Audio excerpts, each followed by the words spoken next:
जिल्हा परिषदेचे अध्यक्ष दीपक वैद्य व उपाध्यक्ष इंद्रजित पवार यांनी बुधवारी जिल्हा परिषदेमधील विविध विभागांना अचानक भेटी देऊन पाहणी केली.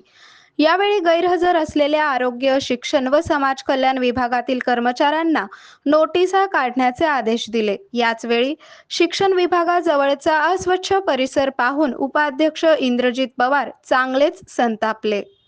यावेळी आरोग्य अधिकारी डॉक्टर सतीश कोपुरवाड, शिक्षणाधिकारी कादर शेख, शिक्षणाधिकारी सचिन जगताप, सामान्य प्रशासन विभागाचे अविनाश गोडसे, सचिन साळुंके यांच्यासह विविध विभागाचे अधिकारी व कर्मचारी उपस्थित होते.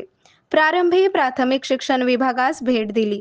त्या विभागात उपस्थित असलेल्या अधिकारी व कर्मचाऱ्यांची हजेरी घेत ओळखपत्र परेड घेतली. एका खुर्चीवर बसलेल्या कर्मचाऱ्यास त्याचे पद, जबाबदारी विचारली. त्या कर्मचाऱ्याच्या गळ्यात ओळखपत्र नव्हते. त्यामुळे उपाध्यक्ष इंद्रजित पवार यांनी ओळखपत्र घालायला लाज वाटते का, अपमान वाटतो का असे विचारत आरोग्य विभागाच्या कारभारावर ताशेरे ओढले.